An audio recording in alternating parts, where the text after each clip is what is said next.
Hello guys, welcome back to this channel. ഞാൻ വന്നിട്ടുള്ള big boss season 7 episode ഞാൻ പറയാൻ വേണ്ടിയിട്ടുള്ള ലാലേട്ടൻ വന്ന എപ്പിസോഡ് ഞാൻ പറയാൻ വേണ്ടിയിട്ട് അവരെ കൊമസ്കാമിത്തോളം ഗൈസ് ഒക്കെ ലാലേട്ടൻ നിന്നിട്ട് കുറേ കാര്യങ്ങൾ ചോദിച്ചു. ക്യാപ്റ്റൻസി അങ്ങനെ ഉണ്ടായിരുന്നോ, അനീഷ് എന്നെ കൊണ്ടാണ് ചോദിക്കുക. അനീഷ് പറയുന്ന ആദ്യത്തെ ക്യാപ്റ്റൻസി കുഴപ്പമൊന്നുമില്ലായിരുന്നു, പിന്നെ വേണ്ടായിരുന്നു എന്ന് പറഞ്ഞിട്ട് ബാക്കിയുള്ളവരുടെ അടുത്ത് ചോദിക്കുന്നുണ്ടായിരുന്നു.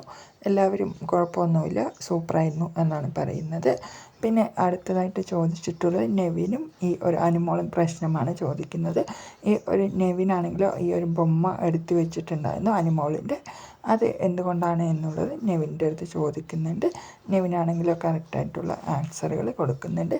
പിന്നെ സാബുമേനും കുറച്ച് ഒരു ക്യാപ്റ്റൻസി ആയപ്പോൾ അങ്ങനെ ഉണ്ടായിരുന്നു എന്തായിരുന്നു എന്നുള്ളത് ചോദിക്കുന്നുണ്ട്.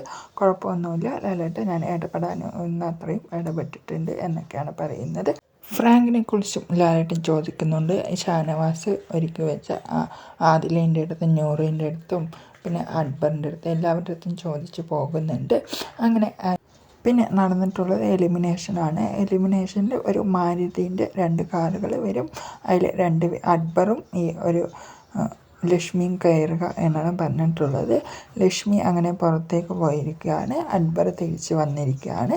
അങ്ങനെ ഒരു ലെറ്റർ വായിക്കാൻ ഈ ഒരു അക്ബറിൻ്റെ കയ്യിൽ കൊടുക്കും. അങ്ങനെ ആ ഒരു ലെറ്ററൊക്കെ വായിച്ചിട്ട് അങ്ങനെ അവിടെ ഇരിക്കും. ലാലേട്ടനെ കാണിച്ചു കൊടുക്കും. പിന്നെ ലക്ഷ്മീനെയും ഇവർക്ക് കാണിച്ചു കൊടുക്കും. വന്നിട്ടുള്ള ആ ഒരു സീനുകളും മറ്റുള്ള കാര്യങ്ങളുമായിട്ട് പോയിട്ടുണ്ടായിരുന്നു. ഒരു ലക്ഷ്മി ഔട്ടാകണമോ എന്നുള്ളത് അത് പ്രേക്ഷകരായിട്ടുള്ള നിങ്ങളാണ് തീരുമാനിക്കേണ്ടത്. അങ്ങനെ ലക്ഷ്മി ഔട്ടായി പുറത്തേക്ക് പോയിരിക്കുകയാണ് ഗൈസ്. അപ്പോൾ അക്ബർ സേഫായിരിക്കുകയാണ്.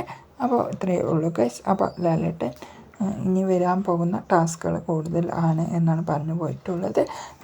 Okay, bye bye.